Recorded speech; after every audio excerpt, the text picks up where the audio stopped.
किस्सों की कहानियां की अगली कड़ी। माँ, मुझे मत छुपाओ। गांव छोटा था और गांव की सोच बहुत पुरानी। वे लोग मानते थे कि जो इंसान किसी तरह से अलग होता है वो जरूर पिछले जन्म के किसी पाप की सजा होता है और ऐसी सजाएं छुपाकर रखी जानी चाहिए। इसी सोच के बीच गांव के एक घर की 4 दीवारी में मोहन बड़ा हो रहा था। लगभग 8 साल का मोहन बहुत कुछ समझता था, पर शब्द उसकी जुबान तक नहीं पहुंच पाते थे। जब भी घर में कोई आता, माँ उसे कमरे में बैठा देती। बाहर मत आना बेटा, वरना तुझे देखकर लोग सवाल पूछेंगे, मुझे जवाब देने पड़ेंगे।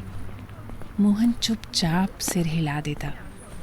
उसकी खामोशी में सवाल थे पर जवाब नहीं। स्कूल जाने की उम्र आई। पिता ने साफ कह दिया, जो बोल नहीं सकता वो पढ़ लिख कर क्या करेगा। उस दिन मोहन ने पहली बार खुद को बहुत छोटा महसूस किया। मोहन का एक बड़ा भाई भी था। नाम था रवि। रवि हर सुबह बस्ता उठाकर स्कूल जाता, कॉपियां, पेंसिल और माँ की हिदायतें साथ लेकर। मोहन रोज दरवाजे के पास खड़ा होकर बच्चों को स्कूल जाते देखता। उनकी हंसी, उनके बस्ते, कुछ नहीं कहता, बस देखता। शाम को जब रवि कॉपियां खोलकर बैठता, मोहन चुपचाप पास आकर बैठ जाता और बची हुई पेंसिल्स और रंग उठा लेता। मोहन ने बिना किसी के सिखाए रेखाओं से अपने मन की बातें करना सीख लिया। वो पेंसिल और कागज उठाता और अपनी खामोशी को रेखाओं में बांध देता। खेत, माँ का चेहरा, गाय, बकरी, जो भी उसके मन में आता। एक दिन शाम के समय मोहन आंगन के कोने में हमेशा की तरह चुप बैठा था। अंदर कमरे में माँ, पिता और बड़ा भाई रवि बात कर रहे थे। रवि बोला, बाबूजी, स्कूल की हालत बहुत खराब है, छत से प्लास्टर गिरता रहता है। पिता ने गहरी सांस ली। हमारे जमाने में भी वही स्कूल था, अब तक कुछ बदला ही नहीं। माँ बोली, कल पड़ोसन कह रही थी कोई बड़ा साहब आने वाला है निरीक्षण के लिए। पिता हंस दिए। अफसर आएगा तो दीवारें अपने आप सीधी हो जाएंगी क्या? रवि बोला, कह रहे हैं अगर रिपोर्ट खराब गई तो स्कूल बंद हो सकता है। मोहन ने बातें ज्यादा नहीं समझी, पर आवाजों में चिंता और डर उसे समझ आ गया। उसने रवि की पुरानी कॉपी, पेंसिल और रंग उठाए।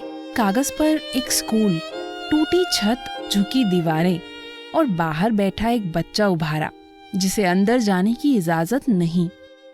कुछ दिनों बाद गांव में सरकारी अफसर आए। माँ ने फिर मोहन को छुपाना चाहा, लेकिन इस बार मोहन आगे बढ़ा और चुपचाप अपना चित्र उनके सामने रख दिया। अफसर देर तक उस कागज को देखते रहे, फिर बोले, ये बच्चा बोल नहीं सकता, पर इस चित्र में सच बहुत साफ दिखाया है इसने, और आगे बढ़ गए। माँ ने मोहन की तरफ देखा तो मोहन ने फिर धीरे से अपनी एक और बनाई पेंटिंग आगे बढ़ाई। उस चित्र में एक माँ थी और उसके पीछे खड़ा एक बच्चा, खुले आंगन में, खिली हुई धूप में। माँ की आंखें भर आईं। मोहन ने अपने सीने पर हाथ रखा, फिर खुले आंगन की तरफ इशारा किया। बिना बोले उसने कह दिया, माँ, मुझे छुपाओ मत। कुछ ही महीनों में मोहन को शहर के विशेष स्कूल में भेजा गया। उसकी बनाई तस्वीर और उसके प्रभाव से गांव के स्कूल की पुनर्निर्मित बिल्डिंग की खबर अखबार में छपी। गांव के वही अंधविश्वासी लोग बोले, जिसे हम अशुभ समझते थे वही हमारी पहचान बन गया। उस दिन माँ ने मोहन को सबके सामने गले लगाया।